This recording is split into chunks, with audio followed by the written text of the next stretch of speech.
Good evening once again. Welcome back to Bihar View. I'm Vimal Chunni. You people are watching Bihar View. So मैं हूँ पटना में और पटना ही बात कर रहा हूँ। बहुत कम लोग जानते होंगे कि पूरे ईस्टर्न इंडिया का सबसे पुराना पेट्रोल पंप गांधी मैदान में एसएल मिसर के नाम से है। जी हाँ, गांधी मैदान के पूर्वी उत्तरी छोर पे ये छोटा सा पेट्रोल पंप आज से करीब 117 साल पहले यानी 1911 में खुला। हालांकि 1911 से भी पुराना है ये, लेकिन 1911 से इसके पास कागजात हैं, पेपर्स हैं और इससे पता चलता है कि पटना में कितने लोगों के पास गाड़ियां थी। इसने देखा है पटना को बदलते हुए, पटना की आज़ादी देखी है, मतलब भारत की आज़ादी देखी है, स्वतंत्रता आंदोलन देखा है, जेपी आंदोलन देखा है और कारगिल चौक के ठीक सामने ये एसएल मिसल पेट्रोल पंप है। आइए आज मिलते हैं उनकी चौथी पीढ़ी से और वो कैसे याद करते हैं अपने परदादा, दादा और पिताजी के ज़माने की चीज़ें और कैसे पेट्रोल पंप चला करता था, कौन लोग पेट्रोल भराते थे और कितनी कम गाड़ियां रहती थी। हालांकि इस वक्त हर घर में गाड़ी है, हर घर में एक नहीं कई गाड़ियां हैं और पेट्रोल पंप भी एक नहीं हज़ारों में हैं पूर्वी भारत में। मतलब कहने का ये मतलब है कि बिहार, असम, बंगाल और नॉर्थ ईस्ट में ये पहला पेट्रोल पंप। आइए एसएल मिश्रा पेट्रोल पंप की नई पीढ़ी से मिलते हैं। मैं हूं विमल चुन्नी और आप देख रहे हैं बिहार व्यू।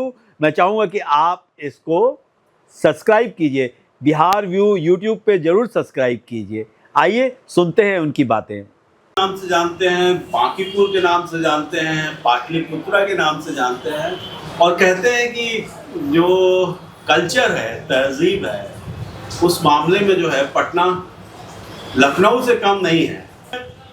पूरे ईस्टर्न इंडिया के सबसे पुराने पेट्रोल पंप पे, जिसको एसएल मिश्रा पेट्रोल पंप भी कहा जाता है। एसएल मिसर, हाँ जी, एसएल मिसर पेट्रोल पंप भी कहा जाता है। और अपने आप में ये एक लैंडमार्क है, एक आइकॉन है और एक पटना के बारे में एक कल्चर बताता है कि अगर पेट्रोल पंप खुला होगा 1911 में या उससे पहले तो गाड़ियां भी नहीं होंगी। हालांकि जल मार्ग ज्यादा इस्तेमाल होता था। रविंद्रनाथ टैगोर और मिस्टर बाटा जो है पटना पानी के जहाज से आए थे, पानी के नाव से आए थे बाटा का ओपनिंग जो हुआ था करने के लिए। तो हमारे साथ हैं दो नई पीढ़ी और एक पुरानी पीढ़ी। हाँ जी हाँ, जी हाँ। हम जो पुरानी पीढ़ी तो एसएल मिश्रा पेट्रोल पंप मिसर कहते हैं। मिसर ही कहते हैं। एक्चुअली ये अंग्रेजों ने ही हमारा नाम मिसर, उस टाइम मिसर ही था शायद, और अंग्रेज बोलते भी थे, कहा जाता था। मिसर ही कहा जाता अंग्रेजों ने दिया। और हमारे घर से बाटा करीब 1 किलोमीटर दूर होगा। 1 किलोमीटर भी नहीं है, हाँ, और भी क्लोज है। तो वहाँ आके उनका जहाज लगता था। उन्हें वो जगह बहुत पसंद आ गया, तो उन्होंने वहाँ एक अंग्रेज़ों का गेस्ट हाउस था, उसको खरीद लिया घर की तरह। और फिर उनका वो बहुत तेज़ थे, बहुत एंटरप्रेन्योरियल थे। हाँ, एंटरप्रेन्योरियल थे, उनको बहुत ज़्यादा बिजनेस का नॉलेज था। तो उन्होंने सोचा क्यों ना हम बिज़नेस करें, और उन्होंने इस जॉब को छोड़ दिया और यहाँ के गवर्नमेंट से उन्होंने सिफारिश करके मांगी कि हमको कोई एक लैंड दे दीजिए जहाँ हम कुछ काम करें। फिर लैंड ये मिला। उस समय सिर्फ गवर्नमेंट के पास हुआ करता था गाड़ियाँ, तो तब ये पेट्रोल पंप एक लगाया गया।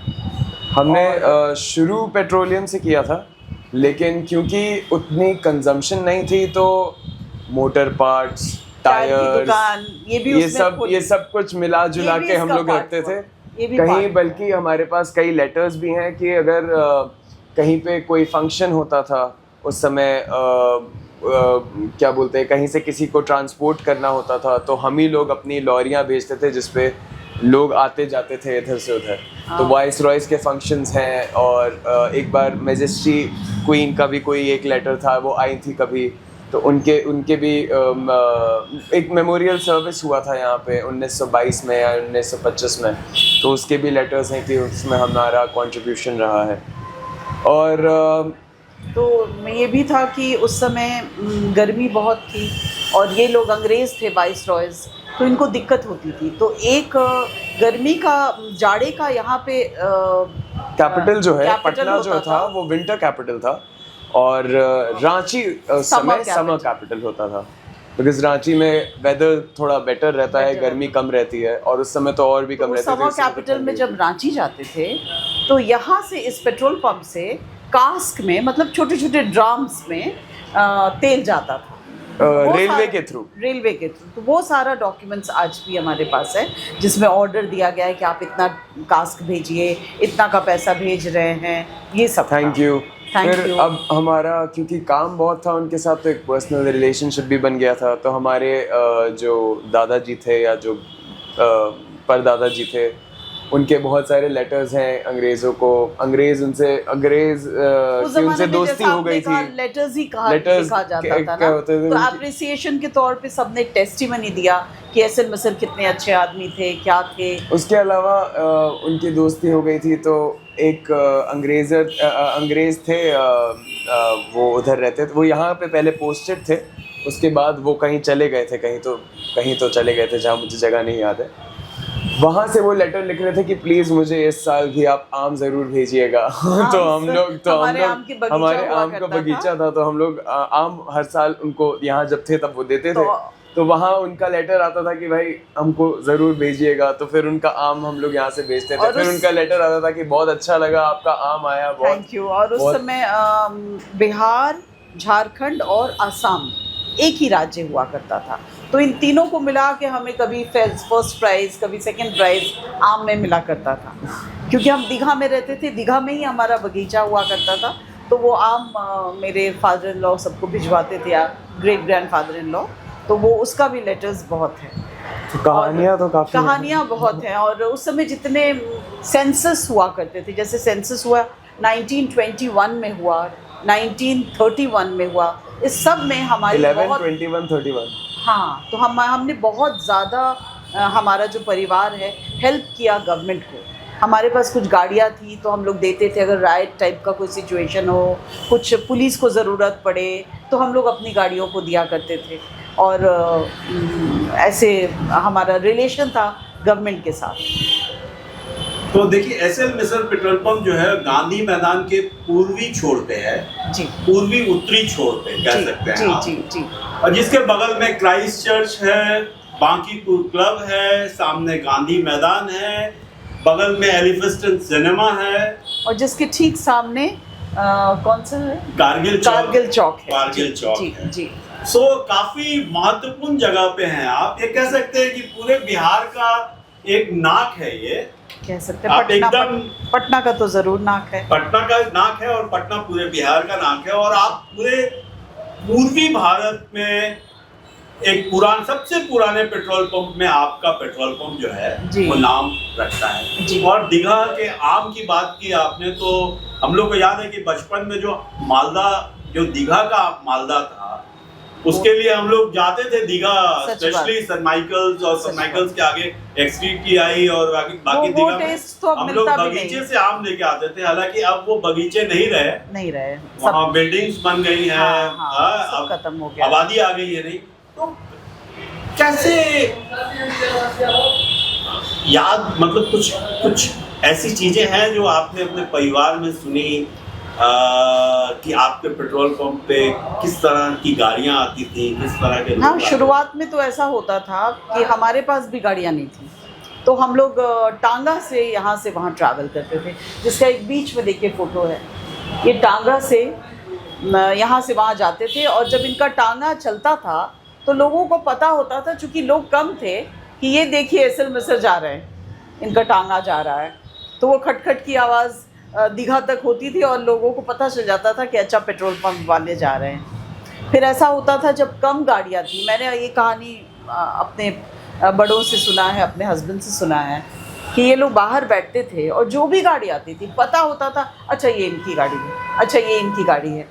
ऐसे इतना कम था, अभी आप नहीं पहचान सकते, अभी हर दूसरे के पास गाड़ी है। उस वक्त बहुत ही कम लोगों के पास थी, और गाड़ी का मतलब, पेट्रोल पंप का मतलब एक इज्जत होता था, क्योंकि यहाँ सिर्फ गाड़ी वाले लोग आते थे।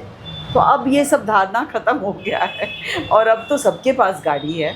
अब समय बदल चुका है, और कहानियाँ तो अनगिनत हैं, अनगिनत कहानी है पेट्रोल पंप के बारे में भी। यहाँ पेट्रोल पंप था नीचे, और ऊपर स्कूल चला करता था। हमारे दादाजी जो थे काफ़ी लाइक शी सेड एंटरप्रेन्योरियल थे, तो उन तरह तरह की चीज़ें करते थे वो। तो अब हमारा पेट्रोल पंप था ही, ज़्यादा पेट्रोल उस टाइम बिकता नहीं था, तो टायर की भी दुकान थी, मोटर पार्ट्स भी थे, ऊपर एक स्कूल भी चलता था, और हमारी बसेस भी चलती थी हमारी। उसके बाद हमने रेलवे से ये ट्रेन्स पुरानी जो होती थी उनसे लेकर उसको ठीक करके वापस हम लोग देखते थे। तो तरह तरह की चीज़ें, बहुत सारा काम करते थे वो लोग। और इस पेट्रोल पंप पे जीप कॉर्बेट भी आए होंगे, वो भी मोकामा में पोस्टेड थे रेलवे में। देखिए डेफिनेटली हो सकता है, क्योंकि idea जाहिर सी बात है, अगर वो यहाँ पे कभी भी थे तो उनको 100% पता होगा कि क्या हमारा पंप था, बिकॉज लाइक पुराने किसी से भी आप बात करेंगे तो आपको वो बताएंगे, इससे जुड़ी कोई मतलब मैं आज भी, मैं तो चलो बहुत यंग हूँ उस हिसाब से, बट किसी से भी मैं मिलता हूँ जो उम्र दराज लोग जितने, वो भी मुझे बोलते हैं कि जब हम स्कूल में जाते थे तो ये पंप होता था। तो मतलब पुराना, क्योंकि पीछे बहुत सारी यूनिवर्सिटीज हैं, बहुत सारे कॉलेजेस हैं, ही है यूनिवर्सिटी, तो पेट्रोल और हॉस्पिटल्स का। तो वो ज़रूर बोलते हैं कि नहीं नहीं ये तो आज से नहीं है, ये तो बहुत सालों से है। और हर आदमी यही बोल रहा है, हर आदमी, आप कभी भी कहीं भी किसी से भी पूछिए, हर आदमी यही बोल रहा है। डिफिकल्ट है, ये 5वां हमारा पीढ़ी है, बहुत। तुम 5वें हो गए, चौथे हो गए, तो ये डिफ़िकल्ट है इतना लंबा पीढ़ी आना, लेकिन थैंकफुली हम लोग यहाँ तक पहुँचे हैं। 117 साल पेपर्स पे है, हमको लगता है उससे ज़्यादा है, हमारे पास उसका कोई प्रूफ नहीं है, इसलिए हमने नहीं रखा है। 1911 का हमको मिला है लेटर, 1911 का लेटर मिला है, और इसीलिए हम लोग उसको मान के बैठे हैं कि चलो ठीक है, 1911 से पंप को मानते हैं। तो ये पेट्रोल पंप जो है वो आज़ादी की लड़ाई देखी इसने? जी जी बिल्कुल, बिल्कुल। अंग्रेज़ों का शासन देखा, आज़ादी की लड़ाई देखी, और उसके बाद इमरजेंसी देखा, उसके बाद वॉर देखा, इमरजेंसी देखा, इमरजेंसी देखी, जेपी मूवमेंट देखा, मूवमेंट देखा। और ये एक्चुअली में अगर आप पटना को अपने दिमाग में लाते हैं, कुछ तस्वीरें आपके दिमाग में अगर पटना की चलती हैं तो गांधी मैदान चलेगा ही, गांधी मैदान चलेगा तो पूर्वी किनारा में एक पेट्रोल पंप दिखेगा ही, बिल्कुल बिल्कुल बिल्कुल, और पेट्रोल पंप दिखेगा तो आपको ऐसे मिस्र की याद आ ही जाएगी। बिल्कुल बिल्कुल। कैसे अब कंपेयर करते हैं आज का टाइम फ्रेम में पेट्रोल पंप चलाना, और उस समय तो एक लेगेसी था, एक प्राउडफुल ये था। हाँ। अभी आप इस पेट्रोल पंप को कैसे देखते हैं? देखिए, हम लोग फॉर्चुनेट हैं कि हम लोग ऐसे बिजनेस में हैं कि ये आज के दिन में सभी को ज़रूरत है तेल की, ठीक है। पहले जाहिर सी बात है कम लोग थे, चलाना भव्य माना जाता था। आज के दिन में कंपनीज भी चाहती हैं, डिमांड भी बढ़ रही है, गाड़ियाँ भी बढ़ रही हैं, तो जाहिर सी बात है कि उन्हें भी ज़्यादा हमें पेट्रोल पंप चाहिए होंगे। भीड़ बढ़ गई है, लोग ईवी पे शिफ्ट हो रहे हैं। एक कल्चरल, एक बहुत सालों बाद, अरसों बाद मुझे लगता है एक कल्चरल शिफ्ट आया है, जहाँ पे लोग पेट्रोल डीजल को छोड़ के अब ईवी पे शिफ्ट हो गए हैं, इलेक्ट्रिक पे आ गए हैं। तो मैं तो उस दौर में मैंने एंटर किया है जहाँ पे मैंने ज्वाइन किया, और ज्वाइन करते ही सबसे पहले हमारे बाईपास वाले पंप पे एक ईवी चार्जिंग स्टेशन लगाया। अच्छा, हाँ जी, क्योंकि it's the need of the our.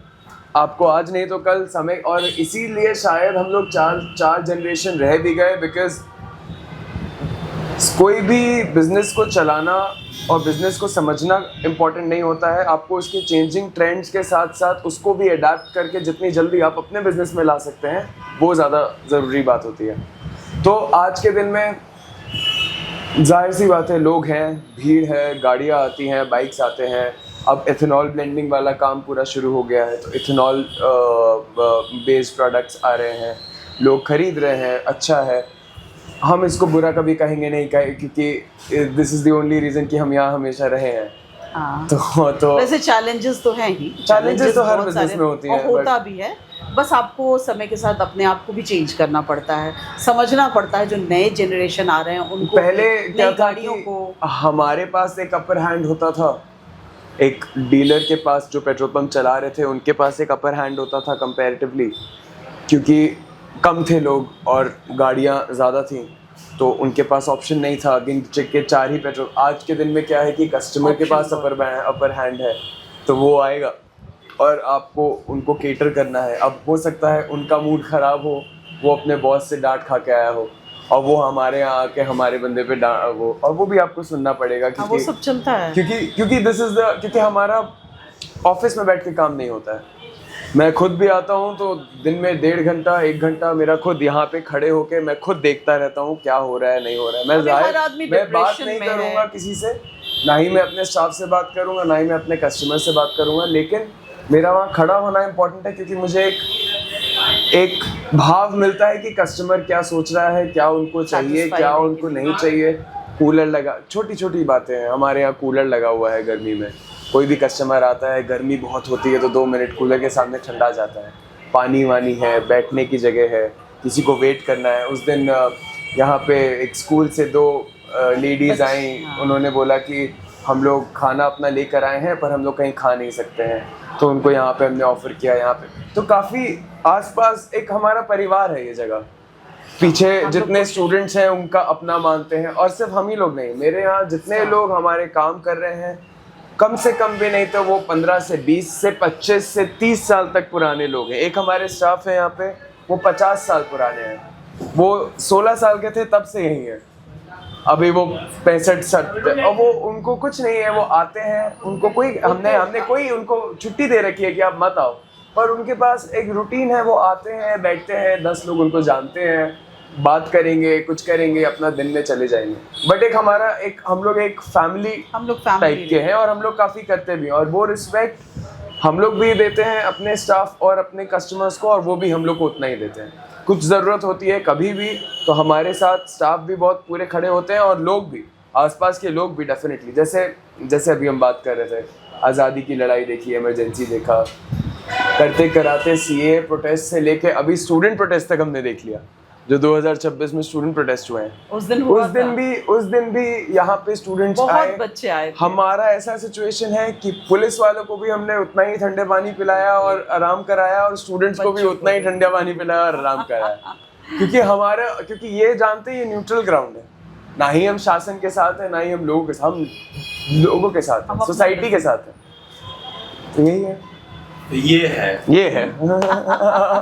अभी कितना टोटल अब कितने पेट्रोल पंप्स होंगे बिहार में या ईस्टर्न इंडिया में? ईस्टर्न इंडिया का तो हाँ बिल्कुल बहुत ज्यादा, लाख में बहुत ज्यादा, लाख में तो नहीं होंगे, बहुत तेजी से बढ़ रहा है। मतलब एक भी जगह कोई कंपनी छोड़ती नहीं है, जरा सा जगह मिले उनको तुरंत वो निकालते हैं, क्योंकि जितना ज़्यादा फैलेगा कंपनी को उतनी फ़ायदा होगी, और गाड़ियाँ इतनी बढ़ गई हैं तो बहुत नंबर ऑफ पेट्रोल। अब शहर में कहाँ जगह ही नहीं खोलने को।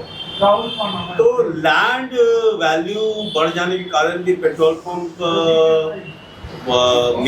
मेन स्पॉट पे आने के लिए काफी सोचना पड़ेगा लोगों को। नहीं उसका कुछ नियम होता है कि... जाहिर से अब ऐसा नहीं है कि मेरे पास ज़मीन है तो मैं आज पेट्रोल पंप खोल सकता हूँ।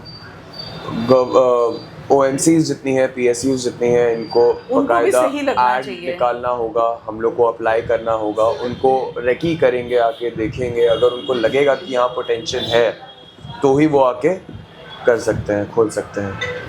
तो एक और सवाल था कि जैसे अभी ईरान और अमेरिका का वॉर चल रहा है जी, इसका असर भी आप लोगों के बिजनेस पे डायरेक्ट या इनडायरेक्ट कुछ पड़ता है, या कुछ प्रेशर पड़ता है मेंटली, कुछ प्रेशर? नहीं डेफिनेटली, देखिए मना नहीं कर सकते हैं, इनडायरेक्टली प्रेशर तो पड़ेगा ही, क्योंकि क्या है ये कि कुछ हो या ना हो, एक हवा तो बहने लगती है, भले ही वो डीलर हो, कंपनी हो, कस्टमर हो, डर सब है तो इंसान ही, भले ही कोई दिक्कत नहीं है हमें, एक्चुअली हम लोग बहुत लकी रहे हैं, हमें कोई दिक्कत नहीं हुई है, हमें कंपनी ने हमेशा दे दिया। हाँ 19-20 होता रहता है लेकिन वो रेगुलर डे पे भी होता है। जस्ट बिकॉज वहाँ पे वॉर है तो एक लगता है कि वहाँ के वॉर है इसलिए नहीं मिल रहा है, ऐसी ये एक नोशन क्रिएट हो जाता है। लेकिन लोगों को लगता है खत्म हो जाएगा, ज्यादा भरवा लेते हैं, ये सब।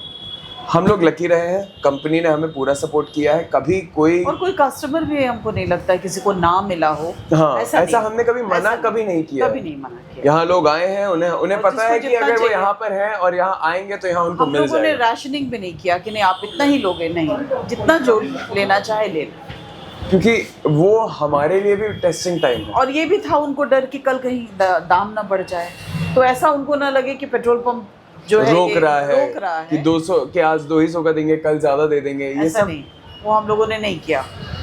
अच्छा अब तो ऑनलाइन है सारा सिस्टम, ऑनलाइन। हाँ तो आप जितना पेट्रोल बेचेंगे कंपनी को पता चल जाता है। बिल्कुल नोजल उठाएंगे उनको पता लगेगा एकदम राइट टाइम पे। बिल्कुल ऑन टाइम एग्जैक्टली। हाँ आपके पास कितना स्टॉक है, कितना आपने बेचा, ये एकदम पूरा उनके पास लिंक होता है। बिल्कुल। पेट्रोल जब आपके पास समाप्त होने वाला होता है तो क्या तुरंत पेट्रोल आ जाता है या इस वॉर सिचुएशन में थोड़ा सा ऐसा है कि टाइम बाउंड है? नहीं ऐसा कुछ नहीं है। हमें दिक्कत नहीं। हम लोग मतलब हम जनरली सब लोग पहले से ही प्लान कर लेते हैं, एक एस्टिमेट होता है कि इतने की मेरी कैपेसिटी है, इतने का मेरा मोटा मोटी सेल है, तो मैं ये मंगा लेता हूँ और मैं जब ये कंपनी में ऑर्डर करता हूँ तो मेरे को मिल जाता है, उसमें कोई डिले नहीं है। हाँ जब से E20 आया है कंपनी थोड़ा और कैलकुलेटिव हो गई है, क्योंकि कुछ कंसर्न्स उठे हैं सोसाइटी में कि पानी है, ये है, वो है। अब रूमर्स भी हैं, कुछ फैक्ट्स भी हैं, बहुत सारे फैक्ट्स भी हैं, बहुत लोगों को दिक्कतें हुई हैं। हाँ। बहुत लोगों को दिक्कतें भी हुई हैं, तो कंपनी अब कैलकुलेटिव है। टाइम थोड़ा ज़्यादा लग रहा है, मान लीजिए जो चीज़ आधे घंटे में होती थी वो अब 2 घंटे में हो रही है, लेकिन ऐसा नहीं है कि नहीं मिल रहा है, मिल तो डेफिनेटली रहा है। अच्छा एक चीज़ बताइए, ये तो हम लोगों ने पेट्रोल पंप की बात की, आपके का जो ये लंबा सफ़र है 125 साल का, उस पर बातचीत हुई। आप तो यंग हैं, आपकी उम्र ज़्यादा से ज़्यादा अभी 25-26 होगी या 27 होगी मैक्सिमम, तो आपने पढ़ाई लिखाई कहाँ की? पटना में की, पटना से बाहर की? जी खैर मैंने जो पढ़ा और जो मैं कर रहा हूँ वो एकदम डिफरेंट है। अच्छा। हाँ जी, मैं बचपन में ही चला गया था बोर्डिंग स्कूल में। अच्छा। मैं देहरादून में था। अच्छा। और उस टाइम थोड़ी यहाँ पे माहौल थोड़ा ठीक नहीं था। अच्छा। माहौल थोड़ा ठीक नहीं था और तो हमें लगा बाहर जाना चाहिए, बाहर गए, पढ़ के आए। लेकिन हमेशा से पता था कि लेगेसी टेक ओवर करनी है। कोई मेरे पे प्रेशर नहीं था, बल्कि मेरी मॉम ने मेरे को बोला था कि आपको जो करना है आप करो। और इसीलिए मैंने कॉलेज में मीडिया पढ़ा था, जर्नलिज्म एंड मास कम्युनिकेशन पढ़ा था, फिल्म्स बनाता था मैं, बाइट्स लिखता था, सब कुछ। टीवी शो एक छोटा सा प्रोड्यूस किया था मैं अपने क्लासरूम के लिए, शॉर्ट फिल्म्स बनाए थे, वो सब किया था। सोशल मीडिया मार्केटिंग में काम कर रहा था मैं, सोशल मीडिया में था काफ़ी टाइम। और फिर वहाँ से मैं घर आया 2020 में। फिर एक रिस्पॉन्सिबिलिटी की जागरूकता हुई मेरे अंदर, मुझे दिखाई दिया कि मम्मी क्या कर रही हैं, क्या है, मैं कहाँ से आता हूँ। बिकॉज होता है ना, आप बाहर रहते हो तो आप डिस्कनेक्ट हो जाते हो। कभी मन नहीं किया कि नहीं पटना में नहीं, हम किसी और बड़े शहर में या अच्छे? बिल्कुल किया ना, बिल्कुल किया, क्यों नहीं करेगा। जो बंदा जिंदगी भर बाहर ही रहा है, मेरे सारे दोस्त बाहर ही हैं ज़्यादातर, और बिल्कुल किया मेरा मन। मैं जब आया था, मैं 22 साल का था जब मैंने बिजनेस ज्वाइन किया था। तो उस समय तो बच्चे जा रहे होते हैं अपना मास्टर्स करने और यहाँ वहाँ घूमने फिरने। दिल्ली अच्छा लगता है, बम्बई अच्छा लगता है, लेकिन धीरे धीरे रहते रहते एक चीज़ रियलाइज़ हुई कि जगह से कोई खास फर्क पड़ता नहीं है, लोगों से पड़ता है। और मैं यहाँ पे रह के, एक दिन था वो दिन जिस दिन मैं आया था और मैंने थोड़ा कुछ काम हो गए होंगे मुझे 1-1.5-2 साल काम करते हुए, किसी तरीके से अपने आप को मन मुटाव करके मैंने यहीं पे काम किया। मैं अभी भी चला जाता हूँ, ऐसा नहीं है मैं बहुत वक्त हूँ कि यहीं रह जाता हूँ। महीने 2 महीने में मेरी बहन रहती है कहीं, तो मैं चला जाता हूँ बाहर, अपना घूम लेता हूँ। लेकिन इनके जिंदगी में जो खुशी आई है जब मैं आया हूँ, वो चीज मेरे खुशी से ज्यादा पावरफुल है। लेकिन पटना की ये भी एक बहुत बड़ी समस्या है कि पुरानी दुकानें नहीं हैं, पुराने परिवार नहीं हैं, मैक्सिमम जो है वो लोग माइग्रेट में, पुराने घर आपको नहीं दिखेंगे ज़्यादा, सब नई बिल्डिंग्स आ गई हैं, तो कहीं ना कहीं वो पुराना एम्बियंस थोड़ा मिस करता है। लेकिन आपको क्या लगता है कि पटना में और क्या होना चाहिए कि लोग पटना छोड़कर नहीं जाएं? नहीं, मुझे तो लग रहा है कि सॉरी हम बोल दिए, मुझे ये लग रहा है कि जितने बिजनेस फैमिली है उनके बच्चे जो बाहर पढ़े हैं सब वापस आ रहे हैं। In fact actually that is true. In the last 6 years I will tell you a trend. जब मैं आया था बहुत कम थे मेरे साथ के लोग जो कि आ रहे थे, आज के दिन में बहुत सारे बच्चे वापस आ रहे हैं। क्योंकि क्या है, जगह लाइक आई सेड, जगहों से नहीं बनता है। जगहों से आप कैफ़ेज़ खोल दीजिए, आप रेस्टोरेंट्स खोल दीजिए, आप ड्राई स्टेट हटा दीजिए, अगर आपको यूथ को लाना है, या आप कल्चरली अगर आपको खोजना ही है तो यहाँ बहुत सारी चीज़ें एग्जिस्ट करती हैं इन बिहार। अगर आपको कल्चरली रिच होना है डेफिनेटली और वर्क हो सकता है डेफिनेटली, बट जो नया पटना म्यूज़ियम बना है दुनिया में, मतलब इतना बेहतरीन म्यूज़ियम मैंने भी नहीं देखा होगा, बहुत लोगों ने आके किया है। बोध गया जा सकते हैं, राजगीर जा सकते हैं, तरह तरह की चीज़ें हैं। अगर आपको कल्चरली करना है तो क्या खुलेगा क्या, अब वो बहुत ही इंडिविजुअलिस्टिक बात है कि मुझे क्या पसंद है। मुझे मूवीज़ पसंद है तो मैं बोलूँगा यहाँ एक फिल्म सिटी खुल जाना चाहिए, या पिक्चरें बने तो मैं एक दिन चला जाऊँ, मैं भी जाके देख लूँ। किसी को खाना बनाना पसंद होगा तो वो बोलेगा यहाँ रेस्टोरेंट्स मिलने चाहिए। तरह बच्चे आ रहे हैं, मुझे लगता है बच्चे आ रहे हैं नया, जो क्योंकि अब थोड़ा सिक्योरिटी है, डेवलपमेंट भी हुआ है, तो हमको लगता है बच्चे आ रहे हैं। तो क्या है संदेश आपका बिहार वासियों के लिए, जो बिहारी बाहर हैं या जो रह रहे हैं यहाँ, उनके लिए क्या संदेश है? मेरी तरफ से तो होगा कि जितना ज़्यादा से ज़्यादा कंट्रीब्यूट करें और इस शहर को और इस जगह को और अच्छा बनाएं, हेल्पफुल बनाएं और फ्रेंडली बनाएं, और जितना साफ़ सुथरा हम रख सकें, जो वो थोड़ा धीरे धीरे गुम हो गया है, तो थोड़ा उधर ध्यान दें। नहीं, वो अभी भी दिखता है। जो साफ़ सुथरा की बात हुई, दुर्गा पूजा के आसपास हाँ, और लोग सफाई करते हैं, छठ के आसपास आज भी लोग आ जाते हैं रोड पे और खुद ही साफ कर लेते हैं। तो वो हमें वो चीज़ अगर हम लोग, क्योंकि बिहारियों में एक चीज़ है कि हम लोग हार्ड वर्किंग है, रेजिलिएंट है, और हम लोग इमोशनल बहुत ज़्यादा है। अगर हम लोग अपने इमोशन से जुड़े रहें और एक community as a community strong हो जाए, तो फिर हमें कोई नहीं रोक सकता है आगे बढ़ने से, मुझे जो लगता है। So thank you very much. Thank you so much. Thank you, sir. Thank you.